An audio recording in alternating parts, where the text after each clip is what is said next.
నమస్కారం ఘంటారావానికి స్వాగతం ముందుగా ప్రధాన అంశాలు కాసేపట్లో హనుమకొండలో కాంగ్రెస్ జనజాతర సభ కడియం కావ్య గెలుపు కోరుతూ సీఎం ప్రచారం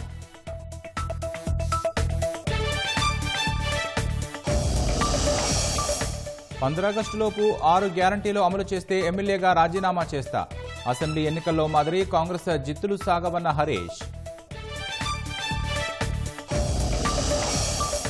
ఈడీ కేసులో కవిత బెయిల్ పిటిషన్పై ముగిసిన వాదనలు మే 6న తీర్పు వెల్లడిస్తామన్న రౌస్ అవెన్యూ కోర్టు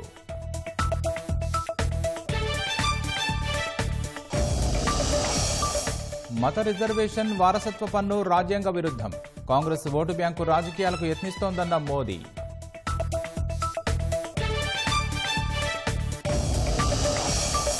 పాలస్తీనా అనుకూల నిరసనలతో అట్టుడికిన అమెరికా యూనివర్సిటీలు విశ్వవిద్యాలయాల్లో ఆందోళనలు చేపట్టిన విద్యార్థులు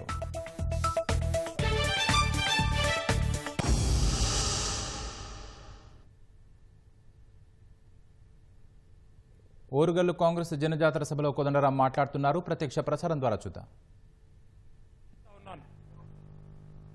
పోరాటాల గడ్డ ఓరుగల్లు.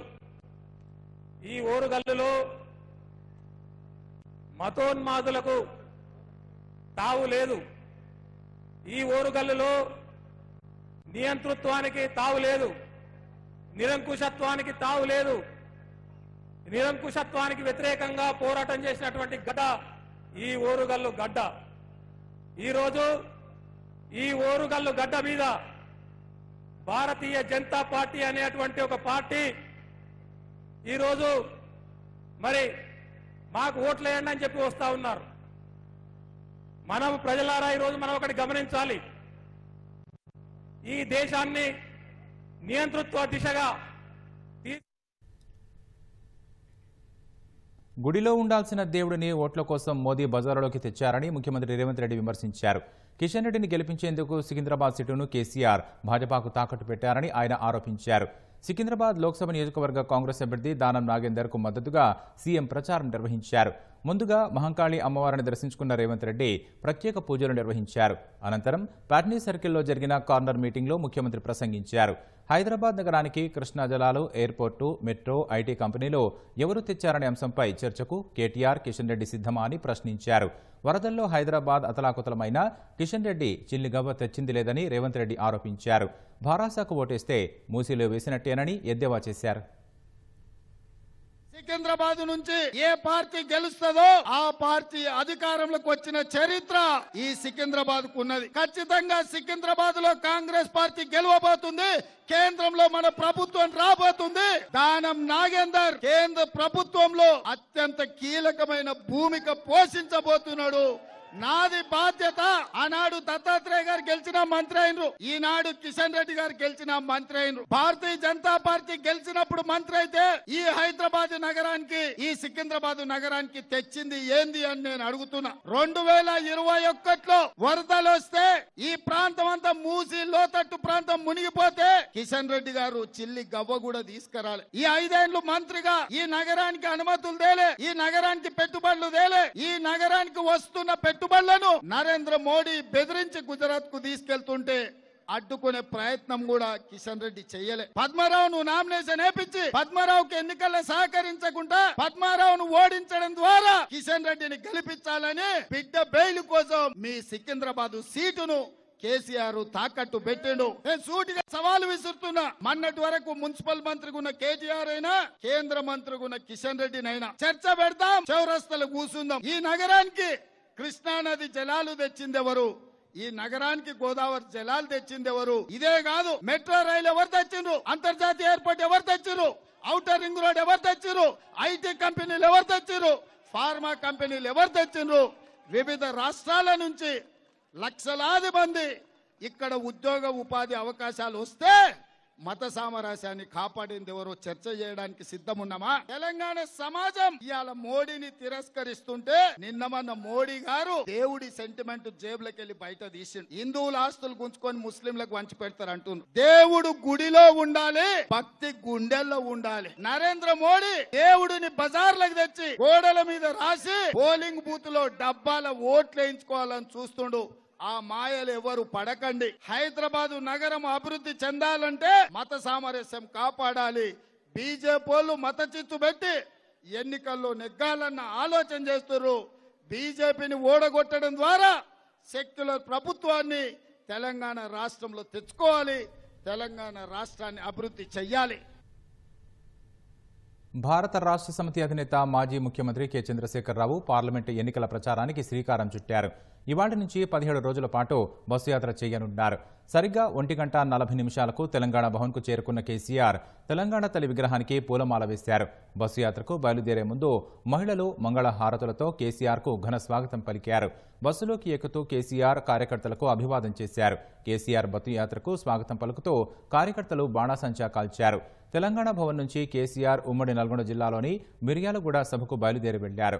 బస్సుతో పాటు మరో 2 వాహనాలు యాత్రకు బయలుదేరి వెళ్లాయి. ఒకటి చిన్న ప్రాంతాలకు వెళ్లే 11 సీటర్ల వాహనం, మరొకటి ప్రచార రథం. ఈ 2 బస్సులు యాత్రలో ఉంటాయని భారాస నేతలు తెలిపారు.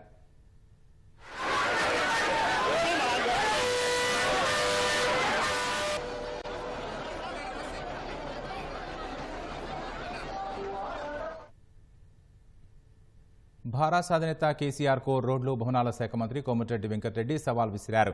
సార్వత్రిక ఎన్నికల్లో భారాస 2 సీట్లలో గెలిచినా తాను మంత్రి పదవికి రాజీనామా చేస్తానన్నారు. నల్గొండ జిల్లాకు తీరని అన్యాయం చేసిన కేసీఆర్ ఏ మొహంతో మిర్యాలగూడకు వస్తున్నారని ప్రశ్నించారు. ఏపీ సీఎంతో కుమ్మక్కై మళ్లీ జగన్ మళ్లీ గెలవాలని మాట్లాడుతున్నారని విమర్శించారు. ఈ దరిద్రుడు జగన్మోహన్ రెడ్డితో కుమ్మక్కై ఎండగొడితే ఇంకా ఏ ముఖం పెట్టుకుంటున్నా కేసీఆర్ వస్తానికి సిగ్గనే ఉండాలి. మిర్యాల కూడా వస్తున్నాడు పోయిపోయి వచ్చి మళ్ళీ రాత్రి సూర్యాపేట అనుకుంటాడట. వాడు ఒక నీటి మన సుఖేందర్ రెడ్డి గారు మంచి మాట చెప్పండి ఫస్ట్ టైం. కానీ కేసీఆర్ ఒకటే చెప్పదలుచుకున్నా, నిన్న మాట్లాడుతున్నాడు టీవీలో కాంగ్రెస్ పని అయిపోయింది, రేవంత్ రెడ్డి పని అయిపోయింది, మాకు 8 నుంచి 10 సీట్లు వస్తాయంట. అదే కేసీఆర్ ఒక్కటే ఛాలెంజ్ చేస్తున్నా, ఇవాళ శ్రీకాంత్ గారి తెలంగాణ కోసం చాలా త్యాగం చేసిండు. విగ్రహం సాక్షిగా చెప్తున్నా, నీ దమ్ముంటే 2 సీట్లు గెలవా. ఈ నా రాజీనామా చెప్తుంది. ఆయన అంటే అది డొక్కు కారు, సెంటర్ పడ్డ కారు. 10 ఏళ్ళలో ఒక్క ఇళ్ళలో కట్టినా మీకు? ఒక రేషన్ కార్డు ఇచ్చిందా? ఒక ఉద్యోగం ఇచ్చిందా? మరి రేవంత్ రెడ్డి గారు ఏం చేశారు? 3 నెలలకు 30,000 ఉద్యోగాలు ఇచ్చిండు. భారాస నాయకులకు సవాళ్లు విసరడం తప్ప వేరే పనే ఉండదని మంత్రి దామోదర రాజనరసింహ అన్నారు. భారాస నేతలకు జీవితాంతం అబద్దాలు మాట్లాడడం తప్ప ఇంకోటి ఉండదా అని విమర్శించారు. జహీరాబాద్ లోక్సభ కాంగ్రెస్ అభ్యర్థిగా సురేష్ షెట్కర్ నామినేషన్ దాఖలు చేశారు. ఈ కార్యక్రమానికి మంత్రి దామోదర్, ప్రభుత్వ సలహాదారు షబ్బీర్ అలీ హాజరయ్యారు. ఇచ్చిన గ్యారంటీలు తప్పకుండా అమలు చేసే బాధ్యత కాంగ్రెస్ ప్రభుత్వం తీసుకుంటుందని మంత్రి స్పష్టం చేశారు. తాము అధికారంలోకి వచ్చిన 90 రోజుల్లోనే 5 గ్యారంటీలను అమలు చేశామన్నారు. కేంద్రంలో కాంగ్రెస్ పార్టీ అధికారంలోకి వస్తేనే దేశంలో ఇందిరమ్మ రాజ్యం వస్తుందని మంత్రి కొండా సురేఖ అన్నారు. భారాస భాజపాలో అంతర్గతంగా కలిసి ఉంటూ బయటికి మాత్రం ఒకరిని ఒకరు తిట్టుకుంటున్నారని ఆమె ఆరోపించారు. ఉద్యోగాల విషయంలో కాంగ్రెస్ పార్టీ ఏమాత్రం వెనకడుగు వేయబోదన్న మంత్రి కొండా సురేఖ ప్రతి ఇంటికి ఒక ఉద్యోగం వచ్చే విధంగా కార్యాచరణ సిద్ధం చేస్తున్నామని స్పష్టం చేశారు. వరంగల్ నియోజకవర్గ కాంగ్రెస్ పార్టీ ఎంపీ అభ్యర్థిగా కడియం కావ్య నామినేషన్ దాఖలు చేశారు. ఈ నామినేషన్లో మంత్రి కొండా సురేఖ, కడియం శ్రీహరి పాల్గొన్నారు. ఇన్ని రోజుల లేని డ్రామా ఈరోజు కవితను అరెస్ట్ చేసి కావాలని ఒక డ్రామా క్రియేట్ చేసి హైప్ పెంచుకోవడానికి బీజేపీ ప్రయత్నం చేస్తూ ఉంది. ఒక పక్క టీఆర్ఎస్ వాళ్ళేమో వాళ్ళ లీడర్లందరినీ కూడా బీఆర్ఎస్లోకి పంపించి బీఆర్ఎస్ ఓటు బ్యాంకును పెంచే ప్రయత్నం చేస్తూ ఉంది. ఎందుకంటే రేపు మళ్ళీ బీజేపీ ప్రభుత్వం అధికారంలోకి వస్తే కాళ్ళ వేళ్ళబడి ఈ ఎంపీలను వాళ్ళకి అమ్మి వాళ్ళ కూతుర్ని విడిపించుకునే క్రమంలో బీఆర్ఎస్ పార్టీ ఈరోజు వాళ్ళ పని వాళ్ళు చేస్తూ ఉన్నారు. ఏది ఏమైనా కూడా 9.5 సంవత్సరాల బీజేపీ పాలనను చూశారు ప్రజలు, 9.5 సంవత్సరాల బీఆర్ఎస్ పాలనను చూశారు. కేవలం కుటుంబాలకు సంబంధించి ఇక్కడ పరిపాలన జరిగింది, కోటీశ్వర్లకు సంబంధించి సెంట్రల్లో పరిపాలన జరిగింది. నిరుపేదలకు మాత్రం ఎక్కడా కూడా న్యాయం జరగలేదు. ముఖ్యంగా తెలంగాణ అన్నింట్లో కూడా నష్టపోయింది. రాహుల్ గాంధీ అసదుద్దీన్ ఓవైసీ ఔరంగజేబు స్కూల్ నుంచి వచ్చారని కేంద్ర సమాచార ప్రసార శాఖ మంత్రి అనురాగ్ సింగ్ ఠాకూర్ విమర్శించారు. హైదరాబాద్లో పతంగ్ దారం తెంచేందుకు ప్రజలు నిశ్చయించుకున్నారని చెప్పారు. హైదరాబాద్లోని భాజపా కేంద్ర కార్యాలయంలో మాట్లాడిన అనురాగ్ ఠాకూర్ కాంగ్రెస్ నేతలు మహిళలకు గౌరవం ఇవ్వరని ఆరోపించారు. హైదరాబాద్లో ఓవైసీని ఒక మహిళ ఓడించబోతోందని జోసెం చెప్పారు. అమేఠీలో కూడా రాహుల్ను మహిళనే ఓడించిందని గుర్తు చేశారు. తెలంగాణలో కాంగ్రెస్ ప్రభుత్వం ఇచ్చిన హామీలు నెరవేర్చకుండా మొహం చాటేసిందని ఎద్దేవా చేశారు. తెలంగాణను కేసీఆర్ దివాలా తీయించారని అనురాగ్ ఠాకూర్ ఆరోపించారు. Owaisi and Rahul Gandhi ji both are I think trained at Aurangzeb School of Thought और इसीलिए तो ये तुष्टीकरण की राजनीति करते हैं और कहीं ना कहीं राहुल गांधी जी ने अगर ओवैसी जी के खिलाफ कैंडिडेट नहीं दिया तो अब सवाल ये खड़ा होता है क्या राहुल गांधी ओवैसी की बी टीम है या ओवैसी राहुल गांधी की बी टीम है। लेकिन आज हैदराबाद की गली गली में मुझे एक ही बात पता चली, ओवैसी का नहीं कोई अता पता जब से आई है माधवी लता। తాను మాట్లాడితే దేవుళ్ల పేరిట రాజకీయం అంటున్న కాంగ్రెస్ నాయకులు ఎన్నికల హామీల అమలుకు ఒట్టు పెట్టుకుంటున్నారని భాజపా జాతీయ ప్రధాన కార్యదర్శి బండి సంజయ్ విమర్శించారు. కరీంనగర్ జిల్లా చొప్పదండిలో ఏర్పాటు చేసిన సమావేశంలో పలువురికి భాజపా కండువా కప్పి పార్టీలోకి ఆహ్వానించారు. ధాన్యానికి బోనస్ ఇస్తామని ఏ ఒక్క రైతుకు కూడా ఇవ్వలేదని విమర్శించారు. ఇవ్వకపోగా ధాన్యం కొనుగోలులో తరుగు పేరిట కోత విధిస్తున్నారని ధ్వజమెత్తారు. కొంతమంది కాంగ్రెస్ పార్టీ నాయకులు ఊకే బండి దేవుడు అంటాడు ధర్మం అంటారు చెప్పి నన్ను తింటారు. మరి ముఖ్యమంత్రి గారే ఆలంపూర్ పోతే అమ్మవారి మీద ఓటు అంటున్నాడు, యాదగిరిలో పోతే లక్ష్మీ నరసింహస్వామి మీద ఓటు అంటున్నాడు, భద్రాచలం పోతే రాముల అమ్మవారి మీద ఓటు అంటున్నాడు, వరంగల్ పోతే భద్రకాళి అమ్మవారి మీద ఓటు అంటున్నాడు. వాళ్ళు ఒట్టేస్తే వాళ్ళు దేవుడి గురించి మాట్లాడితే తప్పు లేదట. బండి సంజయ్ అక్షితల గురించి రాముని గురించి మాట్లాడితే మాత్రం ఈకలకు భయపడుతున్నారు. తరుగుతాలు తేమల్లే కూడా కొంటే ఇలా రాష్ట్ర ప్రభుత్వానికి అయ్యే ఖర్చు ఏంటంటే 5,700 కోట్ల రూపాయలు ఖర్చు అయింది. 5,700 కోట్ల రూపాయలు మాత్రం పైసలు ఇవ్వంటున్నాడు ముఖ్యమంత్రి. కానీ 30,000 కోట్ల రూపాయలతోని రుణమాఫీ చేస్తాడ. ఇలా 5,000 కోట్ల లేనోడివి నువ్వు 30,000 కోట్లు ఎట్లా చేస్తావు? ఢిల్లీ మద్యం విధానంపై ఈడీ కేసులో కవిత బెయిల్ పిటిషన్పై మే 6న తీర్పు వెల్లడిస్తామని ఢిల్లీలోని రౌస్ అవెన్యూ కోర్టు తెలిపింది. బెయిల్ పిటిషన్పై నిన్నటి విచారణకు కొనసాగింపుగా సుదీర్ఘ వాదనను వినిపించిన ఈడీ తరపు న్యాయవాది జోయెబ్ హుస్సేన్ ఈ కేసులో తప్పు జరిగిందని సుప్రీంకోర్టు నిర్ధారించిందని పేర్కొన్నారు. మనీ లాండరింగ్ కేసులో అనేక మంది నిందితులకు బెయిల్ రాలేదని, మనీష్ సిసోదియా బెయిల్ పిటిషన్ను అన్ని కోర్టులు తిరస్కరించాయని గుర్తు చేశారు. ముడుపుల ద్వారా ఇండో స్పిరిట్స్లో కవిత భాగస్వామ్యం పొందారన్న ఈడీ వ్యాపారంలో కవితకు 33% వాటా కోసం బుచ్చిబాబు పనిచేశారని వాదించారు.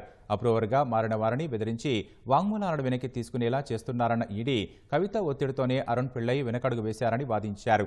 కవిత, కేజ్రీవాల్, మనీష్ సిసోదియా మధ్య అవగాహన ఉందని బుచ్చిబాబు స్టేట్మెంట్ ఇచ్చారని, కవిత చెప్పిన అంశాలే మద్యం విధానంలో పొందుపరిచారని కోర్టు దృష్టికి తెచ్చారు. కవిత ఫోన్లలో డేటాను డిలీట్ చేశారని, ఫార్మాట్ చేసి 10 ఫోన్లను ఇచ్చారని తెలిపారు. సాక్షులను బెదిరించారని, సాక్ష్యాలను ధ్వంసం చేశారని వాదించారు. ఈడీ వాదనలపై రిజైండ్ లిఖితపూర్వకంగా ఇస్తామని కవిత తరపు న్యాయవాది కోర్టుకు తెలుపగా, ఈడీ కేసులో బెయిల్ పిటిషన్పై మే 6న తీర్పు వెల్లడిస్తామని రౌస్ అవెన్యూ కోర్టు తెలిపింది. విద్యుత్ శాఖలో అసిస్టెంట్ ఇంజనీర్గా పనిచేస్తూ సస్పెండ్ అయిన అనిల్ కుమార్ ఇంట్లో సోదాలు చేసిన ఏసీబీ అధికారులు 34 లక్షల నగదు, 20 తులాల బంగారం, ₹1 కోటి విలువైన స్థిరాస్తులకు చెందిన దస్త్రాలు గుర్తించారు. బొల్లారంలోని అనిల్ కుమార్ నివాసంలో సోదాలు చేసిన అధికారులు ఈ మేరకు నగదు, బంగారం, దస్తావేజులు స్వాధీనం చేసుకున్నారు. మేడ్చల్ జిల్లా కీసరలో పనిచేస్తున్నప్పుడు అనిల్ కుమార్ను ఏసీబీ రెడ్ హ్యాండెడ్గా పట్టుకుంది. ఆ తర్వాత జరిగిన విచారణలో ఆదాయానికి మించి ఆస్తులు కలిగి ఉన్నట్లు గుర్తించి సోదాలు నిర్వహించినట్లు ఏసీబీ డీఎస్పీ ఆనంద్ తెలిపారు. భద్రాద్రి కొత్తగూడెం జిల్లా చర్ల మండలం పూసుకుప్పలో ప్రమాదవశాత్తు గన్ పేలి సీఆర్పీఎఫ్ డీఎస్పీ శేషగిరిరావు మృతి చెందారు. సీఆర్పీఎఫ్ 81 బెటాలియన్ క్యాంపులో డీఎస్పీగా శేషగిరిరావు విధులు నిర్వహిస్తున్నారు. ప్రమాదవశాత్తు గన్ మిస్ఫైర్ అయ్యి ఛాతిలోకి బుల్లెట్ వెళ్లినట్లు అధికారులు వెల్లడించారు. హుటాహుటిన భద్రాచలం ఏరియా ఆసుపత్రికి తరలించగా అప్పటికే మృతి చెందినట్లు వైద్యులు నిర్ధారించారు. అయితే మిస్ఫైర్ జరిగిందా, ఆత్మహత్యనా అనే విషయంపై ఇంకా స్పష్టత రాలేదు. మహిళా మరణం కేసు దర్యాప్తులో నిర్లక్ష్యంగా వ్యవహరించిన సూరారం ఠాణా అడ్మిన్ ఎస్ఐ నారాయణ సింగ్పై సస్పెన్షన్ వేటు పడింది. జనవరిలో సూరారం ఠాణా పరిధిలో ఓ మహిళ అనుమానాస్పద రీతిలో మృతి చెందిన కేసును సరైన రీతిలో దర్యాప్తు చేయకపోవడాన్ని తీవ్రంగా పరిగణించిన కమిషనర్ అవినాష్ మహంతి ఎస్ఐని సస్పెండ్ చేస్తూ ఆదేశాలిచ్చారు. జనవరి 14న సూరారంలో నిర్మానుష్య ప్రాంతంలో అనుమానాస్పద స్థితిలో మహిళా మృతదేహం లభించగా విచారణ జరిపిన పోలీసు అధికారులు నిర్లక్ష్యంగా వ్యవహరించిన నారాయణ సింగ్పై చర్యలు తీసుకున్నారు.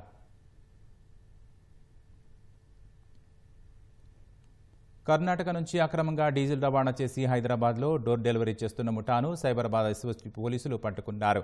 9 మందిలో 7గురిని అరెస్టు చేసిన పోలీసులు డీజిల్ వ్యాపారుడు రాధాకృష్ణ, సూర్య పరారీలో ఉన్నట్లు తెలిపారు. బాలానగర్కు చెందిన డీజిల్ వ్యాపారి రాధాకృష్ణ, సూర్య మరో 7గురితో కలిసి ముఠాగా ఏర్పడి కర్ణాటక నుంచి తీసుకొచ్చి హైదరాబాద్లో కావలసిన వారి ఇంటికి నేరుగా సరఫరా చేస్తున్నట్లు గుర్తించారు. గచ్చిబౌలి, వట్టినాగులపల్లి కేంద్రంగా అక్రమ డీజిల్ సరఫరా చేస్తున్నట్లు విచారణలో తేలింది. కర్ణాటక, తెలంగాణలో డీజిల్ ధర మధ్య 9 రూపాయల తేడా ఉండడాన్ని ఆసరాగా చేసుకుని డీజిల్ అక్రమ రవాణాకి తెరతీసినట్లు పోలీసులు వివరించారు. నిందితుల నుంచి 10 లక్షల రూపాయల విలువైన 10,800 లీటర్ల డీజిల్, 35 లక్షల విలువైన 7 డీజిల్ ట్యాంకర్లు, ఇతర పరికరాలు, 5 చరవాణులు పోలీసులు స్వాధీనం చేసుకున్నారు.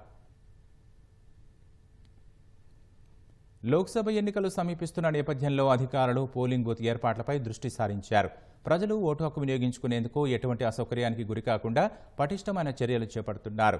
కొమురంభీం ఆసిఫాబాద్ జిల్లా కాగజ్నగర్లో ప్రాథమిక పాఠశాలలో ఏర్పాటు చేసిన పోలింగ్ బూత్లను జిల్లా కలెక్టర్ వెంకటేష్ దోత్రే, అదనపు పాలనాధికారి దీపక్ తివారీ ఏర్పాట్లను పరిశీలించారు. స్థానిక అధికారులను ఏర్పాటు వివరాలు అడిగి తెలుసుకున్నారు. పోలింగ్ సిబ్బందికి, ఓటర్లకు ఎటువంటి ఇబ్బంది కలగకుండా చూడాలని అధికారులను ఆదేశించారు. జయశంకర్ భూపాలపల్లి జిల్లా చిట్యాల మండలం జూకల్లోని ఫంక్షన్ హాల్లో సినీ ఫక్కీలో పీటల మీద పెళ్లి ఆగిపోయింది. ఓ యువతి మండపంలోకి వచ్చి వరుడు తనను ప్రేమించి మోసం చేశాడని గొడవ చేయడంతో వివాహం నిలిచిపోయింది. వరంగల్ జిల్లా దేశాయిపేటకు చెందిన మురుగొండ ప్రశాంత్ అనే యువకుడు తాను ప్రేమించుకున్నామని యువతి తెలిపింది. తనను మోసం చేసి ఇప్పుడు వేరే అమ్మాయితో వివాహం చేసుకుంటున్నాడని ఆవేదన వ్యక్తం చేసింది. పెళ్లి మండపంలో మాటామాట పెరిగి గొడవ పెద్దది కావడంతో పోలీసులు వరుడిని అదుపులోకి తీసుకున్నారు.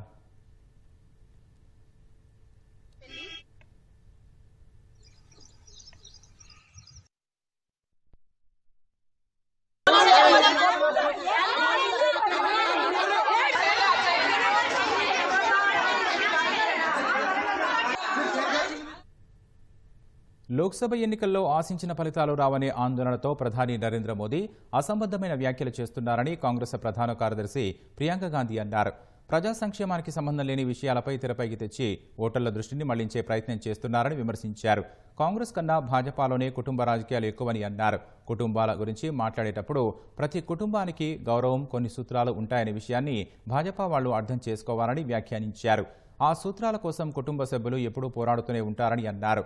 దేశం కోసం గాంధీ కుటుంబం ప్రాణత్యాగాలు చేసిందన్న ప్రియాంక ఇక ముందు దానిని కొనసాగిస్తామని పేర్కొన్నారు. విజన్ 2047 కోసం భాజపా గత 10 ఏళ్లలో ఏమి చేసిందని ఆమె ప్రశ్నించారు. हम शुरू से और अभी तक हम विजन की बात कर रहे हैं. हम जहाँ जा रहे हैं कहने की ये हमारी गारंटी है. इस तरह से हम रोजगार बनाएंगे, आदिवासियों के लिए ये करेंगे, SC ST के लिए ये करेंगे. हम सिर्फ यही बातें कर रहे हैं. आप मेरे भाषण को भी सुने, आधा भाषण इसी पे है. अब इनके जो भाषण है आप सुनते हैं, आप देखते हैं क्या कहाँ है ये बातें. कौन सा विजन भाई? क्या ये विजन आपने कह दिया कि 2047 का विजन है, लेकिन क्या है ये विजन? और इस विजन को आगे बढ़ाने के लिए आपने पिछले 10 सालों में क्या किया? आपने तो देश की सारी संपत्ति दे दी अपने दोस्तों को. क्या यही है आपका विजन? आपका आम आदमी के लिए क्या विजन है? आप रोजगार देने के लिए क्या कर रहे हैं? आप महंगाई को कम करने के लिए क्या कर रहे हैं? దేశభక్తులుగా చెప్పుకునే కొందరు వ్యక్తులు దేశాన్ని ఎక్స్రే తీయగల కులగణను చూసి భయపడుతున్నారని కాంగ్రెస్ అధినేత రాహుల్ గాంధీ వ్యాఖ్యానించారు. సామాజిక న్యాయాన్ని అందించగల జాతీయ కులగణనను ఏ శక్తి అడ్డుకోలేదని స్పష్టం చేశారు. ఢిల్లీలో జరిగిన సామాజిక న్యాయ సమ్మేళనంలో ప్రసంగించిన రాహుల్ దేశంలో 90% మంది ఉన్న దళితులు, ఆదివాసీలు, బీసీలకు న్యాయం జరిగేలా చూడడమే తన జీవిత ధ్యేయమని పునరుద్ఘాటించారు. మోదీ ప్రభుత్వం బడాబడా వ్యాపారులకు 16 లక్షల కోట్ల రుణాలను మాఫీ చేసిందని వెల్లడించిన రాహుల్ అందులో కొంతైనా ప్రజలకు ఇవ్వాలని కాంగ్రెస్ నిర్ణయించినట్లు చెప్పారు. ये मेरे लिए राजनीति नहीं है, ये मेरे लिए लाइफ मिशन को छोड़ने वाला नहीं हूं मैं. और मैं गारंटी करके कह रहा हूं, जो कांचा जी ने कहा आप लिख लो, जाति जनगणना को कोई शक्ति नहीं रोक सकती है। और जाति जनगणना को मैं आपको थोड़ा समझाना चाहता हूँ। वो जाति का सर्वे है, मगर उसमें हम इकोनॉमिक और इंस्टीट्यूशनल सर्वे भी जोड़ेंगे। मतलब क्या होगा, देश को पता लग जाएगा दलित इतने, आदिवासी इतने, गरीब जनरल कास्ट इतने, इनकी आमदनी इतनी है और हिंदुस्तान की संस्थाओं में इनकी इतनी भागीदारी है कि 70 साल की आजादी के बाद ये एक जरूरी कदम है कि हम असेस करें आज सिचुएशन क्या है और इसके बाद हमें किस डायरेक्शन में जाना चाहिए। దేశంలో సార్వత్రిక ఎన్నికల ప్రచారంలో సంపద పంపిణీపై అధికార ప్రతిపక్షాల మధ్య మాటల యుద్ధం నడుస్తోంది. దేశ ప్రజల సంపదను సమానంగా పంచుతామని కాంగ్రెస్ మేనిఫెస్టోలో ప్రస్తావించిందంటూ ప్రధాని మోదీ ఇప్పటికే తీవ్ర విమర్శలు చేస్తున్నారు. ఈ నేపథ్యంలో కాంగ్రెస్ నేత శామ్ పిట్రోడా చేసిన వ్యాఖ్యలు అగ్గికి ఆజ్యం పోశాయి. అమెరికాలో మాదిరిగా మరణానంతరం సంపదను 55-45 నిష్పత్తిలో పంచాలన్న పిట్రోడా వ్యాఖ్యలు కలకలం రేపాయి. శామ్ పిట్రోడా వ్యాఖ్యలపై ప్రధాని మోదీ మండిపడ్డారు. దేశ ప్రజలపై వారసత్వ పన్ను విధించాలని కాంగ్రెస్ యోచిస్తోందని మోదీ విమర్శలు గుప్పించారు. సార్వత్రిక ఎన్నికల వేళ కాంగ్రెస్ నేత శామ్ పిట్రోడా చేసిన వ్యాఖ్యలతో హస్తం పార్టీ మరోసారి విమర్శల్లో చిక్కుకుంది. అమెరికాలోని ఓ విధానాన్ని ఉదహరిస్తూ పిట్రోడా చేసిన వ్యాఖ్యలు వివాదాస్పదమయ్యాయి. అమెరికాలో వారసత్వ పన్ను అమల్లో ఉందని, దీని ప్రకారం ఒక వ్యక్తి సంపాదించిన సొమ్ములు అతని మరణానంతరం సుమారు 45% మాత్రమే వారసులకు బదిలీ అవుతుందని పిట్రోడా తెలిపారు. మిగిలిన 55% ప్రభుత్వం స్వాధీనం చేసుకుంటుందని, ఇది తనకు న్యాయంగా అనిపిస్తోందని పిట్రోడా వ్యాఖ్యానించారు. Let me tell you, in America, there is an inheritance tax. So if, let's say, one has $100 million worth of wealth, and when he dies, he can only transfer probably 45% to his children. 55% is grabbed by government. Now that's an interesting law. It says, you in your generation made wealth. You are leaving now. You must leave your wealth for public. Not all of it, half of it. Which to me sounds fair. In India, you don't have that. If somebody is worth 10 billion and he dies, his children get 10 billion. Public get nothing. And law says, you get half of it. Public gets half of it. So these are the kind of issues people will have to debate, discuss. I don't know what the conclusion would be at the end of the day. But when we talk about redistributing wealth, we are talking about new policies, new programs that are in the interest of the people and not in the interest of super rich only. దేశ ప్రజలపై వారసత్వ పన్ను విధించాలని కాంగ్రెస్ యోచిస్తోందని ప్రధాని నరేంద్ర మోదీ ఆరోపించారు. పిల్లలకు తల్లిదండ్రుల నుంచి సంక్రమించిన ఆస్తులపై పన్ను వేయాలని కాంగ్రెస్ నిర్ణయించినట్లు పేర్కొన్నారు. ఛత్తీస్గఢ్లోని అంబికాపూర్లో ఎన్నికల ప్రచారంలో పాల్గొన్న ప్రధాని కాంగ్రెస్ నేత శామ్ పిట్రోడా చేసిన వ్యాఖ్యలపై మండిపడ్డారు. शाही परिवार के शाहजादे के सलाहकार, इस शाही परिवार के शाहजादे के पिताजी के भी सलाहकार, उन्होंने कहा था कि हमारा देश का जो मिडिल क्लास है, जो मेहनत करके कमाते हैं, उन्होंने कहा उन पर ज्यादा टैक्स लगना चाहिए. अब ये लोग उससे भी एक कदम आगे चले गए हैं. अब कांग्रेस का कहना है कि वो इनहेरिटेंस टैक्स लगाएगी. माता पिता से मिलने वाली विरासत पर भी टैक्स लगाएगी. आप जो अपनी मेहनत से संपत्ति जुटाते हैं, वो आपके बच्चों को नहीं मिलेगी. जब तक आप जीवित रहेंगे, कांग्रेस आपको ज्यादा टैक्स से मारेगी. और जब आप जीवित नहीं रहेंगे, तो आप पर इनहेरिटेंस टैक्स का बोझ लाद देगी. जिन लोगों ने पूरी कांग्रेस पार्टी पैतृक संपत्ति मानकर अपने बच्चों को दे दी, वो लोग नहीं चाहते कि एक सामान्य भारतीय अपने बच्चों को अपनी संपत्ति दे. శామ్ పిట్రోడా వ్యాఖ్యలపై భాజపా తీవ్రంగా మండిపడింది. అలాంటి విధానాలు పౌరులకు న్యాయం చేస్తాయా అని ప్రశ్నించింది. ఒక వ్యాపారవేత్త 55% సంపదకు, ఒక రైతు 55% సొత్తుకు భారీ వ్యత్యాసం ఉంటుందని వెల్లడించింది. పిట్రోడా వ్యాఖ్యలు దుమారం రేపడంతో కాంగ్రెస్ స్పందించింది. ఆ మాటలకు పార్టీకి ఎలాంటి సంబంధం లేదని, ఆయన వ్యక్తిగత అభిప్రాయమని వివరణ ఇచ్చుకుంది.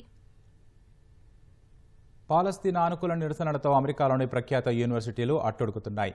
గాజా పోరులో ఇజ్రాయెల్కు మద్దతుగా బైడెన్ ప్రభుత్వం అనుసరిస్తున్న విధానాలకు వ్యతిరేకంగా అమెరికా విశ్వవిద్యాలయాల్లో విద్యార్థులు భారీ స్థాయిలో ఆందోళనలు చేపట్టారు. అమాయక పాలస్తీనా మహిళలు, చిన్నారుల మరణాలకు బైడెన్ ప్రభుత్వం బాధ్యత వహించాలని డిమాండ్ చేశారు. విద్యార్థుల నిరసనలతో యేల్, MIT, హార్వర్డ్, కొలంబియా తదితర విశ్వవిద్యాలయాల్లో తీవ్ర ఉద్రిక్త పరిస్థితులు నెలకొన్నాయి. తరగతి గదులను మూసివేసిన కొలంబియా విశ్వవిద్యాలయం మిగిలిన సెమిస్టర్కు హైబ్రిడ్ పద్ధతిని అనుసరించనున్నట్లు తెలిపింది. ఆన్లైన్లో తరగతులు నిర్వహిస్తామని పేర్కొంది. కొలంబియా యూనివర్సిటీలో ఆందోళన చేస్తున్న విద్యార్థులపై పోలీసులు ఉక్కుపాదం మోపుతున్నారని, పలువురిని అరెస్టు చేసినట్లు న్యూయార్క్ టైమ్స్ తెలిపింది. ఈ అరెస్టులకు నిరసనగా బోస్టన్, హార్వర్డ్, మసాచుసెట్స్ విశ్వవిద్యాలయాల్లో విద్యార్థులు తరగతులు బహిష్కరించారు. కాలిఫోర్నియా యూనివర్సిటీలో 15 గుడారాలను ఏర్పాటు చేసిన విద్యార్థులు పాలస్తీనాకు మద్దతు తెలిపారు. ఈ ఆందోళనలను శ్వేతసౌధం ఖండించింది. విద్యార్థుల ఆందోళనలకు సంబంధించిన ఫోటోలు, వీడియోలు సామాజిక మాధ్యమాల్లో వైరల్ అవుతున్నాయి. దేశంలో ఎన్నికలను నియంత్రించే అధికారం తమది కాదని సర్వోన్నత న్యాయస్థానం తెలిపింది. రాజ్యాంగబద్ధమైన సంస్థ అయిన ఎన్నికల సంఘం పనితీరును సుప్రీంకోర్టు నిర్దేశించలేదని స్పష్టం చేసింది. వీవీప్యాట్లలో పోలైన పేపర్ స్లిప్లతో ఈవీఎంలలో పోలైన ఓట్లను పోల్చి క్రాస్ వెరిఫికేషన్ చేయాలని దాఖలైన పిటిషన్లను సుప్రీం విచారించింది. ఈవీఎం ఓటింగ్ వ్యవస్థపై ప్రతిపక్షాలు ఆందోళనలు వ్యక్తం చేస్తున్నాయన్న పిటిషనర్లు ప్రజల విశ్వాసం కోసం ఓట్లను క్రాస్ వెరిఫికేషన్ చేయాలని కోరారు. ఈవీఎంల నుంచి మళ్లీ బ్యాలెట్ ఓటింగ్ వ్యవస్థకు ఐరోపా దేశాలు మళ్లాయని కోర్టు దృష్టికి తెచ్చారు. ఈ క్రమంలో స్పందించిన సుప్రీంకోర్టు ఐరోపా దేశాలతో భారత్ను పోల్చవద్దని, ఇక్కడి సవాళ్లు వేరని పిటిషనర్లకు తెలిపింది. కాగా విచారణలో భాగంగా ఇవాళ ఉదయం కోర్టు ఈసీ ముందు ఈవీఎంల పనితీరుపై పలు ప్రశ్నలు ఉంచింది. వాటికి జవాబు ఇచ్చిన ఈసీ ఈవీఎంలు సురక్షితమని వివరణలు ఇచ్చింది.